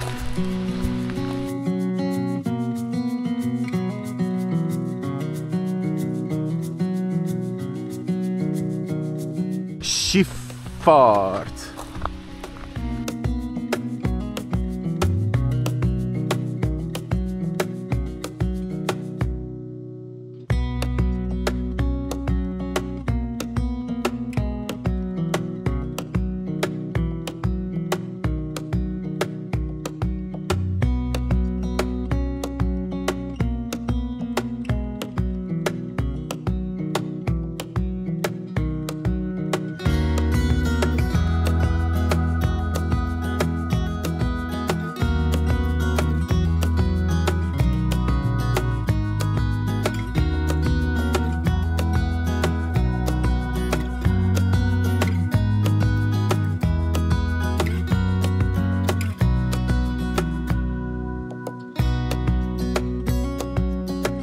حالا کجا اومدیم؟ اینجا اومدیم والشنزه.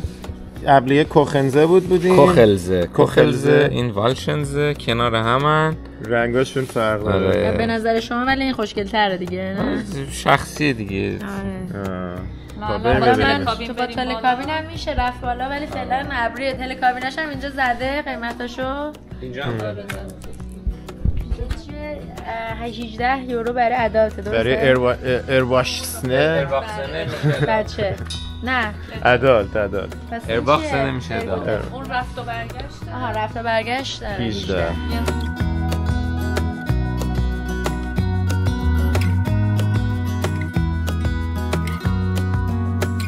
بچه‌ها میگفتن اینجا میان هایک میکنن. نگاه این مسیرهای قرمز همه مسیرهای کوهنوردیه.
Dreams come true.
خدایی ها این مسیری که ما اومدیم همش سرسبز و قشنگ بود و واقعا اصلا کمی از سوئیس نداشت. به من که خیلی خوش گذشت و از همه مهمتر همسفرهای خوبی مثل رضا و سوا داشتیم.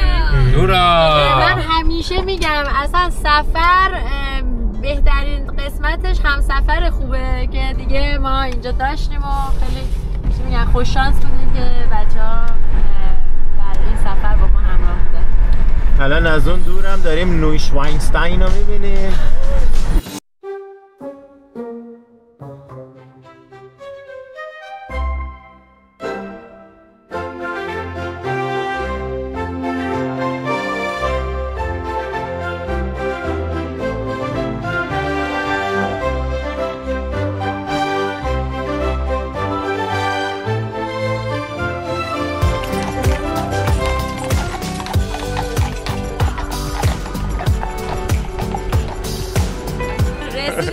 محله شوانگاو. بالاخره بعد از 2 ساعت رانندگی از مونیخ و ایستادن توی چندین جا رسیدیم به این شوانگاو که خودش هم دهکده خیلی باحالیه و الان میخوایم بریم این قصر زیبای خفته رو ببینیم.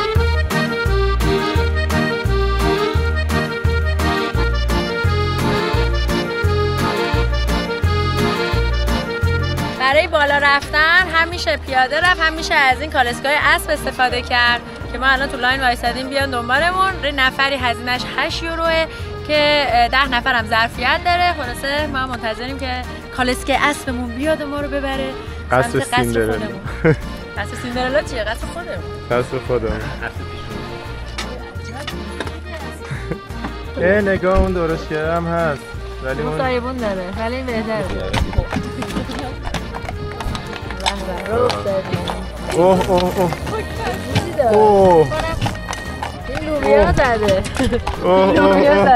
تا را افتاد باد رو انداخت. چه صدایی هم داد. ما اومدیم لذت ببریم یا در داشت. شاید چی میگن اون زنگ زنگ شروع شدن رو زدش. گوته فارت یعنی برو اون اشتباهی انگلیسیشه. دقیقاً. گوته فارت.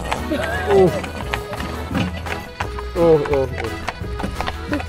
این دیشب به آششته زده. زیاد داشت. نخودمون. باشه ببین دقیقاً بادم میزنه که مطمئن باشه به صورتت حتما میرسه. بردش رو زیاد کنه یکم.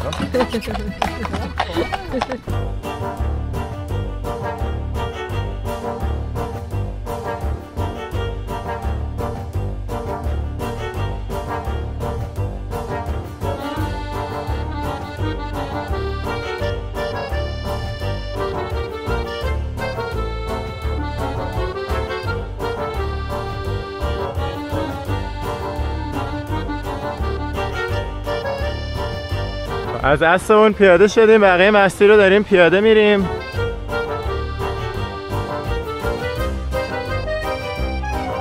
این قصر همینجوری تو مسیرش هم که میری کلی مناظر جذاب میبینی. اینجا دریاچه فورگینزه.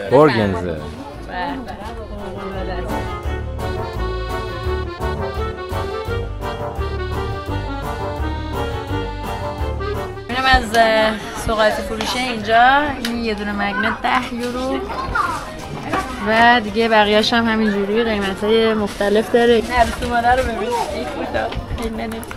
من و حسینی. بالاخره رسیدیم به قصر اصلی سیندرلا و زیبای خفته که دیزنی تمام قصرهای کارتونیش رو از روی همین قصر ساخته. در واقع این قصرهای دیزنی توی دنیای واقعی.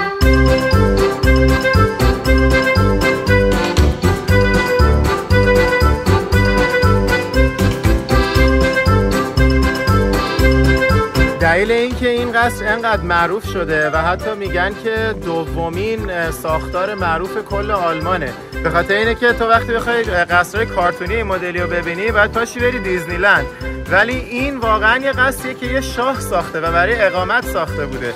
توی دنیای واقعی کینگ لودویگ 2 میخواسته یه قصر بزرگ به سبک گاتیک و همچنین الهام گرفته از کارتون و افسانه بسازه برای اقامت خودش تو بخشی از سال، ولی قبل از اینکه ساخت این قصر تموم بشه کینگ لودویگ دوم میمیره و هیچ وقت نمیتونه توی این قصر اقامت داشته باشه.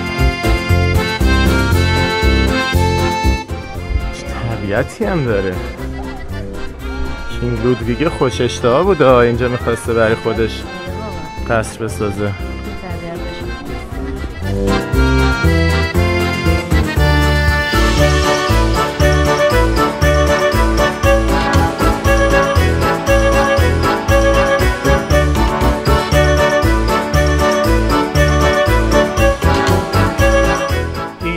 توضیح داده که هر کدوم از نقاط این قصر، چه از مبلمانش، چه از نمیدونم آباژور بالای سقفش، چه از چرمش، نمیدونم نقاشی‌های دیواریش، هر کدوم از المانا جز به جز این قصر رو یه شرکت متفاوت براش استخدام کردن که فقط بتونه اینا رو حفظ کنه و اگه لازم شد بازسازی بکنه و لیست کاملش رو اینجا نوشته.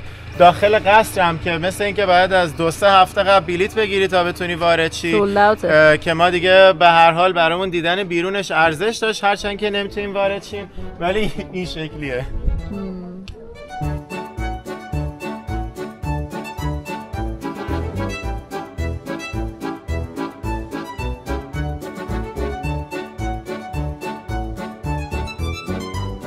حالا از همین قصر که اومدیم این طرف چشم انداز داریم به یه قصر باحال دیگه به اسم هوهنشوانگائو که این یکی قصر بچگی شاه لودویگ 2 بوده، یعنی اون یکی کلاسیک تر از این یکیه که الان دیدیم، چون اونو واقعا دیگه سبک کلاسیک ساخته بودن و کل خانواده توش زندگی میکنن، خانواده شاهنشاهی. و اینی که این طرفه رو کینگ لودویگ 2 خواسته مثلا یه چیزی بین اون و چیزایی که توی افسانه ها متصور میشه درست کنه. دریاچه‌ای هم که بغل این یکی قصر بچگی شاه هست اسمش هست آلپزی، یعنی دریاچه آلپ. دور تا دورش هم که کوههای زیبای آلپ رو می‌بینیم. حالا رسیدیم به این پله که از اینجا میشه آبشار دید. و چشم انداز قصر اینجا که خیلی بهتر شد. چه سورپرایزی بود.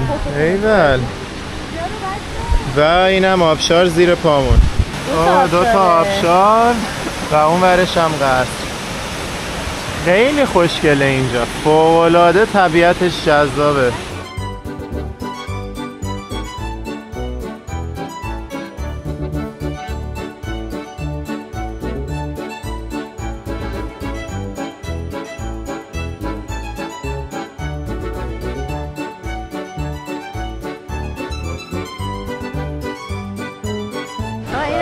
چقدر خوشگله لباسش. No, I love your dress. So pretty. Thank you. نه مسیر پایین رفتنمون.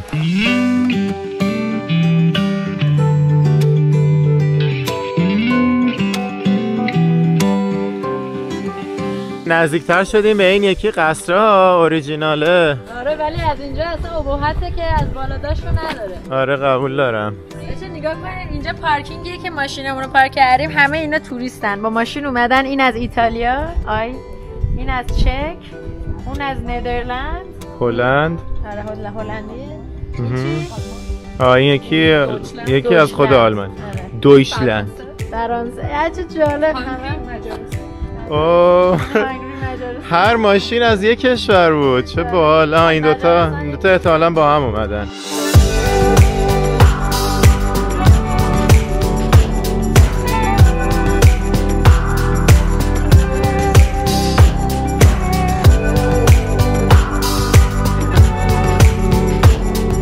الان از این زاویه هر دوتا قصر رو میشه توی یه فریم دید.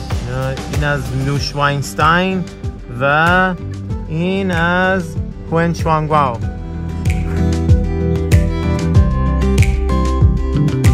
ما اومدیم یه دونه بیرگاردن پیدا کردیم، رستوران بیرگاردن تور که نزدیک همین قصرها هست و میخوایم اینجا بشینیم ناهار شاممون رو با هم یکی کنیم و بزنیم. حالا قراره یکی از بچسب‌ترین غذاهای این سفر رو بزنیم، چون قشنگ نشستیم بغل کوههای آلپ توی بیرگاختن آلمانی با آبجوی آلمانی و غذاهای آلمانی. به سلامتی. سلامتی. خوش. نه چی گفتی؟ شنبول.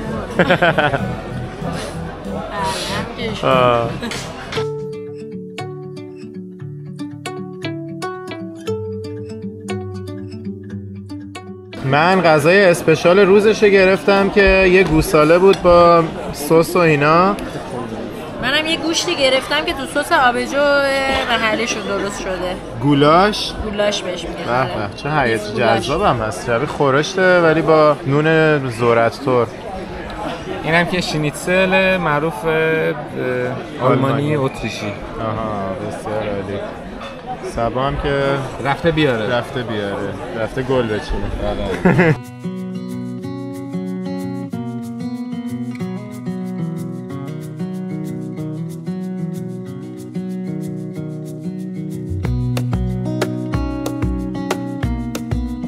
ما داریم دیگه برمیگردیم سمت مونیخ. ماجراهای طبیعت‌گردی امروزمون تمام شد. خواستیم تو راه که هستیم چند تا سوال راجع به زندگی توی شهر مونیخ با بچه‌ها یه گپ و گفتی داشته باشیم و شما هم از این اطلاعات استفاده کنید. سوال اول آقا رضا، کلا به نظرت زندگی تو مونیخ تفاوتش با زندگی تو شهرهای دیگه آلمان چیه؟ خب ببین مونیخ یه شهریه که خب گرونتر از جای دیگه آلمان مقایسه حساب بکنیم، یه کمی گرونتر از جای دیگه است. اونم دلیلش اینه که فرصت‌های شغلی خیلی زیادی تو اطراف مونیخ هست. بازار کار اطراف مونیخ خیلی زیاده، رقابت زیاده تو اطراف مونیخ و همین باعث میشه که فرصت‌های شغلی زیادی باشه. وقتی فرصت‌های شغلی زیادی هست خب همین باعث میشه که قیمت‌ها میره بالاتر و اینکه نزدیک مونیخ خب کلی کشورهای دیگه هم هست که میتونن کسایی که تو مونیخ زندگی میکنن راحت‌تر بهشون دسترسی داشته باشن، مثل اتریش،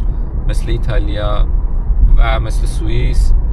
اینا راحت‌تر میشه رفت آمد کرد.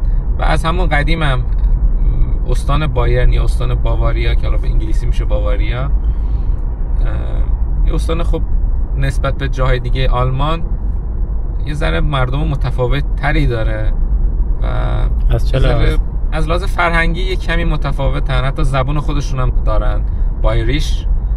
و تو روستاهای بایرن، تو روستاهای این استان بایریش بیشتر صحبت میکنن. دانشگاه خیلی خوبی داره مونیخ، دانشگاه فنی مونیخ یکی از دانشگاه خیلی مطرح مونیخه و ایرانی خیلی زیادی هم تو مونیخ درس میخونن.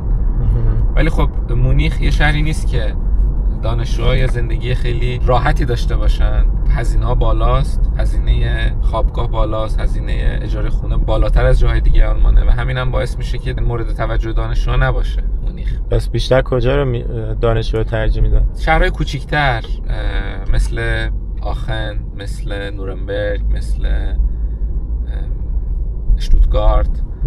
بعد به نظرت اینجا تو مونیخ آب و هوا به طرز چشمگیری بهتر از شمال آلمانه؟ تقریبا تو یه رنج آب و هوا هستن. اگه ابریه تقریبا همه جا ابریه، اگه آفتابیه همه جا تقریبا آفتابیه. ولی در کل طی سال ما شاید 10 روز 2 هفته خیلی باشه 3 هفته روز آفتابی داریم، بقیه‌اش هوا ابریه و هوا سرده و بیمه و اینا چجوریه؟ آیا این تصور عامه که خب تو اروپا مالیات زیادی میدی ولی به جاش مثلا دیگه از لحاظ بیمه و اینا همه چی مطمئنی که اوکیه، درسته؟ بیمه خب خدمات درمانی تو آلمان رایگان نیست. اشخاص مختلف نسبت به نوع سطح زندگی که دارن، حالا اگه مجردن متأهلن، اگه متأهلن چند تا بچه دارن و اگه مجردن کجا زندگی میکنن تو کدوم استان، نسبت به اینا همه تغییر میکنه. ولی حدوداً اگه بخوایم بگیم شاید حدوداً 500 یورو ماهیانه هزینه در واقع بیمه خدمات درمانی میشه. بعد اینو معمولا شرکت ها میدن یا اینکه آخرش از اون حقوقی که بهت اعلام میکنن کمش میکنن؟ نه دیگه، از حقوقی که داری کسورات از حقوقت گرفته میشه، بعدش دیگه به حسابت واریز میشه که میشه افتر تکس و اینا رو چه بخوای چه نخوای اینا رو ماهیانه واریز میکنی. اینی که گفتم 500 یورو شرکت‌های دولتی آلمان هستن مثل آوکا یا مثل تکنیشا. این دوتا شرکت‌های در واقع دولتی آلمان هستن که هزینه‌هاشون انقدره. بعضیا ممکنه وقتی که جوونن برن روی شرکت‌های خصوصی و بیمه‌شون از روی شرکت‌های خصوصی انجام بدن که ممکنه کمی ارزون‌تر باشه، ولی خب اگه بری روی شرکت خصوصی و حق بیمه کمتری پرداخت بکنی بعدش دیگه نمیتونی برگردی رو بیمه دولتی. این اجازه رو نداری تو همون سال. نه اصلا کلا دیگه نمیتونی. ممکنه بعضی موقع‌های پنجره‌های خاصی باز بشه که تو اون پنجره بتونی عوض کنی بیمه تو از بیمه خصوصی بیا بیمه دولتی، ولی در کل یا شدنی نیست یا اگرم شدنیه خیلی سخته. اگه بری رو بیمه خصوصی تقریبا محاله که برگردی رو بیمه دولتی دوباره. اگر که بخوای 1 یا 2 مزیت برای زندگی در آلمان به نسبت کشور دیگه اروپایی بگی اون چیه؟ سوال سختی بود. به نسبت کشورهای دیگه اروپایی. آره. خب آلمان یه کشوری که حدوداً 80 خورده میلیون جمعیت داره، کشور خیلی بزرگیه، صنعت بزرگتری داره و همین هم باعث میشه که کشور قابل اعتمادتری برای مهاجرت بشه. وقتی که مهاجرت میکنی دوست داری بری یه جایی که دیگه تا آخر عمرت بتونی اونجا زندگی بکنی یا حداقل کمتر موو کنی از این ور به اون ور. اگر ترجیحت این باشه که خب آلمان یه گزینه خیلی خوبی میتونه باشه. از لحاظ اقامت گرفتن فرقی داره مثلا با ایتالیا و اسپانیا و اینا یا نداره؟ جدیداً آلمان یه قانونی تصویب کرده که اقامتت رو راحت‌تر میتونی بگیری، حتی سیتیزنشیپ آلمانت هم خیلی راحت‌تر میتونی بگیری اگه مدرک زبان خوبی داشته باشی و شغل خوبی هم داشته باشی. تو 3 سال میتونی پاسپورت آلمانی تو بگیری و در حالت نرمال هم میتونی تو 5 سال بگیری. صبا جون شما چیزی هست که بخوای اضافه کنی به حرفایی که رضا جون زد؟ نه، فقط تنها چیزی که مثلا شرایط آلمان رو سخت میکنه شرایط سخت مالیاتی هستش که اینجا خب میگی این همه من کار میکنم، قسمت زیادی از حقوقت بابت مالیات و هزینه بیمه و هزینه بازنشستگی و همه این چیزایی که وجود داره کسر میشه و حدود 50% حقوقت برات میمونه و این یه خورده شرایط رو برای کسایی که حتی میخوان کار خودشون رو انجام بدن، یعنی بیزینس خودشون رو داشته باشن، شرایط رو سخت میکنه. خب مرسی بچه‌ها. نیکا تو سوالی میاد بخوای بپرسی؟ نه، فقط یه چیزی هم که بچه‌ها گفتن، یه مقایسه خیلی عجیبی که بودش راجع به گواهینامه بود. برای گرفتن گواهینامه توی آلمان حدوداً 4000 یورو خرج میکنن. مرسی از اطلاعات، امیدوارم که برای بیننده ها هم مفید باشه. مرسی بچه ها، دمتون گرم. مرسی، خیلی حال داد باز. متشکرم. مرسی. خیلی خوشحال شدم. خوش و سالم باشین و مرسی قربونتون. مرسی همچنان فالوتون میکنیم تو ویدیو، پیگیرتون هستیم. مرسی از باحالیتون، مرسی از صفاتون، مرسی از مرامتون. انشالله با هم دیگه با همسفر بشیم. انشالله بیان کالیفرنیا ما جبران اومدیم حتما اون خبر بدیم. مرسی، خداحافظ. مرسی، خداحافظ. ما یه چند ساعتی تونستیم بخوابیم و کله سحر پا شدیم اومدیم فرودگاه مونیخ که بریم سمت پاریس. البته اون ولاگ پاریس رو احتمالاً شما خیلی وقت پیش دیدین، به خاطر اینکه برای المپیک داریم میریم و اونو زودتر میخوایم تو همون حال و هوای المپیکش پخش کنیم. اما ولاگ بعدی که میذاریم بعد از این ولاگ بروکسل کشور بلژیکه. قبلا بروژ رو بهتون نشون داده بودیم، اونو جداگونه رفتیم. حالا این قسمت از سفر تازه میرسیم به بروکسل. در ادامه سفر با ما همراه باشید. اگه از این ولاگ مونیخ هم خوشتون اومد یه دونه لایک بهمون بده که انرژی بگیریم. مرسی از همگی، تا ولاگ بعد. بدرود.